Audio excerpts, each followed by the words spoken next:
제가 미국에서 돈을 받았을 때 진짜 뭣도 모르고 원금 빨리 갚아야 좋은 건 줄 알고 돈이 생기는 대로 갖다 부었어요. 아, 네네. 근데 원장님 강의 들으면서 와 대출을 이렇게 쓰는 거구나 이게 딱 생기더라고요. 근데 이제 제가 좀 의문이 들었던 게 만약에 5천만 원짜리 집이 있으면 이거를 대출을 레버리지를 다 써가지고 내 거는 한 1,000만 원만 넣고 하는 것도 괜찮은데 그럼 이자를 내야 되잖아요. 그래서 만약에 제가 다른 데 투자할 데가 없으면 그냥 원금을 다 넣어놓고 있는 것도 괜찮은지 아니면 원금을 다 넣어놓고 산 놨다가 나중에 이게 또 좋은 게 생기면 그때 대출을 이걸 받아서 이렇게 하는 게 좀 더 작전적으로 이렇게 좋은 실질적인 질문이네요.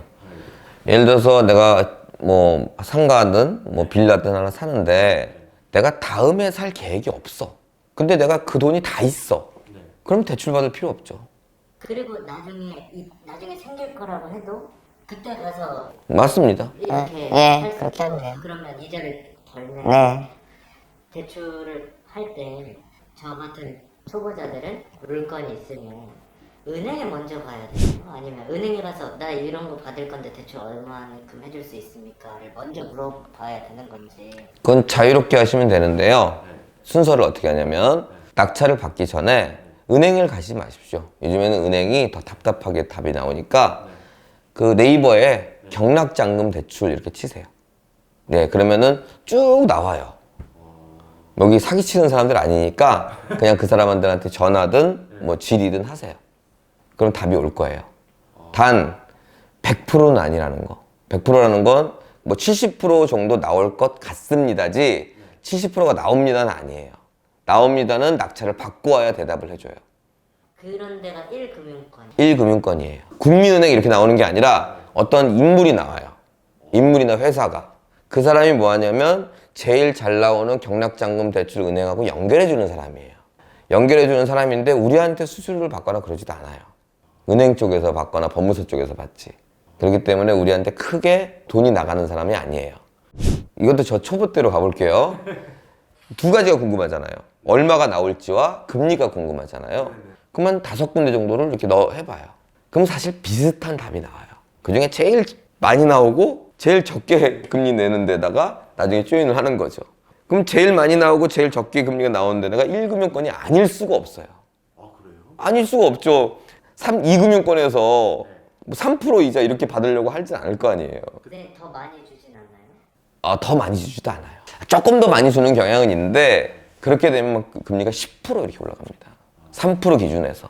많이 올라가기 때문에 그렇게까지 빌렸을 필요는 없고, 근데 단 1금융권이라는 건 제가 말하는 뭐 국민, 우리, 하나 이런 은행을 말하는 게 아니라 경락잔금 대출이 상품이 나오는 게 있어요. 예를 들면 삼성화재에서 이번에 대출 상품이 나왔는데 1금융권보다 더 싸, 금리가. 그럼 삼성화재를 우리가 못 믿는 회사다 이렇게 말하지는 않거든요. 그냥 같은 1금융권이라고 생각하시면 돼요. 신용 그건 안 떨어지나요? 안 떨어져요. 안 떨어져. 똑같아요. 똑같아. 많이 주고 금리 싼 데를 가는 거예요. 그 여러 개 이제 소개해 준 데서 그렇게 진행하면 됩니다. 그러니까 현재는 초보니까 입찰 전에 한번 물어보고 이제 거기서 대충 맞아요. 뭐 갑자기 확 고개 돌리고 그런 경우는 없으니까요.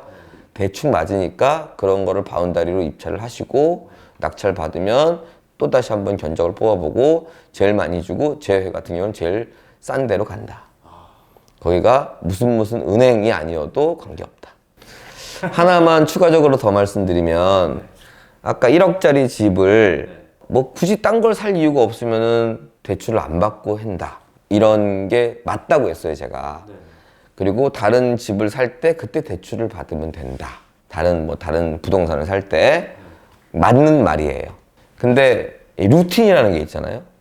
저 같은 경우는 돈이 있으면 무조건 투자를 하는 사람이다 보니까 여기서 대출을 안 받을 이유가 없는 거야. 그러니까 이 대출을 받아야 투자가 되니까. 근데 그 물건을 제가 언제 찾을지 그러니까요. 이제 초보자랑 전문가랑의 이제 차이죠. 언제 찾는 게 아니라 조만간 찾거든, 저는. 지금 없어도. 원하면 찾으시. 예. 그러니까 이게 항상 대출을 무조건 받고 들어가는 거예요. 두 번째 이유는 저는 은행에서 대출을 안 해주는 상품을 많이 낙찰을 받아요. 처음에 말한 유치권 이런 거 있으면 대출 안 나와요. 그러니까 대출이 나오는 것들은 웬만하면 받으려고 해요. 조금 더 객관적으로 얘기하면 내가 이 어떤 임대용 부동산을 사면 거기서 임대료가 나오죠. 보통 10%대 임대료 받거든요. 그러니까 1억이면 100만 원 나오는 거예요. 월 1억 넣어놓고 100만 원 받는 것보다는 80% 대출 받아서 80% 대출하면 30만 원 이자 내야 되거든요. 2천 넣어놓고 현찰 30% 내면 70만 원 받죠.